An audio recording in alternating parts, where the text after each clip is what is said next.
Olá, eu sou Márcia, vidente e profetisa, tá, gente? E vamos fazer aqui a passagem, tá, do Maribá, tá? Meribá, e a situação de o que aconteceu. Então, no Monte Or, em Números 20, 23 a 28, Moisés, juntamente com Arão, se reuniu, né? Arão era irmão de Moisés. E Moisés não sabia falar. Então, quando Moisés estava no monte, foi chamado como sacerdote, em Êxodo 28, as 12 tribos de Israel entravam no santo como santo dos santos, e com o incenso, e no santuário, né, com sacrifícios de bode e de incenso, naquele tempo que era situação lícita, né, nesse sentido.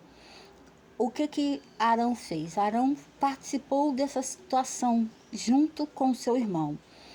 No monte Meribá, Moisés e Arão, 40 anos no deserto, se desentenderam. Por quê? Porque quando Moisés subiu para receber as tábuas, embaixo o povo começou a se revoltar e falar para Arão: esse saiu, esse daí não volta mais. Êxodo 4,16. Arão seria a voz de Moisés, né? Então, nessa passagem demonstra. Então, Arão ficou como intercessor. E quando ele se torna intercessor, o povo começou a prejudicá-lo, dizendo que não voltariam mais. E Moisés, entorpecido nas nuvens, sumiu, desapareceu nas nuvens, porque Moisés era introspectivo e Arão era o cajado de Moisés. Era a extensão de Moisés. O que Arão faz? Arão pega a orelha, os brincos de todos os cidadãos e faz um bezerro. Fornece e diz: eis o vosso Deus para vocês cultuarem. Então nós podemos entender que quando ele fez isso, ele pecou gravemente. Deus então vira para Moisés e diz: volta. Em Êxodo 17, os melequitas, na luta que Moisés se levantava o braço, o povo ganhava. Então nessa luta com os melequitas, mantiveram Moisés encostado na pedra. Moisés desce, né? Antes disso, Moisés desce e é uma grande contenda, porque Moisés então vê aquele povo todo idólatra e ele com as 10 tábuas na mão. E o que ele faz? Ele fica totalmente apavorado com o que o seu irmão tinha feito. Miriam, vendo aquilo tudo como justificativa, aponta a mulher cuxita de Moisés. E aí, Típora, dizendo que Moisés estava amaldiçoado porque tinha uma mulher que não era israelita.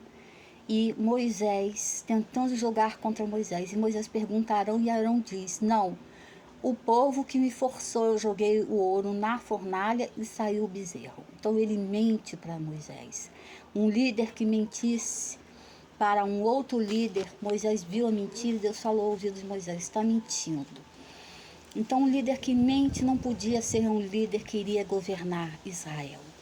Então, com a guerra com os malequitas, eles colocaram o braço de Moisés, tinha que ficar sempre estendido por alto. Moisés já estava em idade avançada, fugindo um pouco da história do bezerro. Isso foi um dos erros. Então Arão coloca o seu irmão sempre encostado numa pedra, com um cajado apoiando o seu braço, e assim venceu os malequitas. E assim, se o braço de Moisés baixasse, a terra estava corrompida. Praticamente todos estavam destruídos. Então praticamente ele tinha que fazer aquilo ali, ganhar o jogo, né? Fazer o Deus diante de nós. Porque Moisés pergunta a ele: por que você fez isso? E ele mente, então ele não serviria para ser líder. E essa vai ser a crucial, que Miriam toma a frente e Arão está por trás. e de repente, acusando a mulher cuxita, a pele de Miriam vira lepra pura. Moisés passa 7 dias orando e por Miriam. E Arão passa 7 dias dando incenso e sacrifícios de bode no templo, porque ele tinha as 12 tribos. E aí ele volta ao concerto. Mas Deus não é um Deus de brincadeiras. E Arão está comprometido terrivelmente nessa questão. Arão então fica comprometido e quando ele vai para o Monte Or, ele passa o seu manto para Eliser, né, filho, e vem a falecer com 129 anos, ele saindo do Egito. Ele não chega à terra prometida por causa dos seus pecados. Em Meribé, eles têm uma grande discussão. E ele não era um líder, ele era uma extensão de Moisés. Ele era um interlocutor de Moisés. Moisés falava e ele transmitia ao povo. Mas ele não era, ele era um sumo sacerdote. O sacerdócio era de Moisés. E ele não podia, a missão dele, mesmo ele servindo no templo, ele voltando, conduzindo as 12 tribos, ele não podia estar à frente da obra, porque Deus não permitia, por sua falha, pela idolatria. Então, se você está na presença de Deus, você está firme, qualquer vacilada que você faça, o que eu faça, ou qualquer pessoa faça, para Deus é importante. Então, a fidelidade da sua doação, a quem você faz a doação, se essa pessoa está em comunhão com Deus, você prosperará. Se ela não estiver, você não prosperará. As coisas são bem estipuladas e bem distintas, tá bom, gente? Deus é olho por olho, dente por dente. E quando Deus fez jorrar água em Meribé para Moisés e o povo se saciar, quando ele deu as codornizes para testar esse povo, ele deu a oportunidade. Ele manteve o povo 40 anos no deserto, comendo maná, provisão do céu, provisão divina. Ele deu a estrutura social, ele deu a estrutura política a Moisés, ele deu os 12 mandamentos.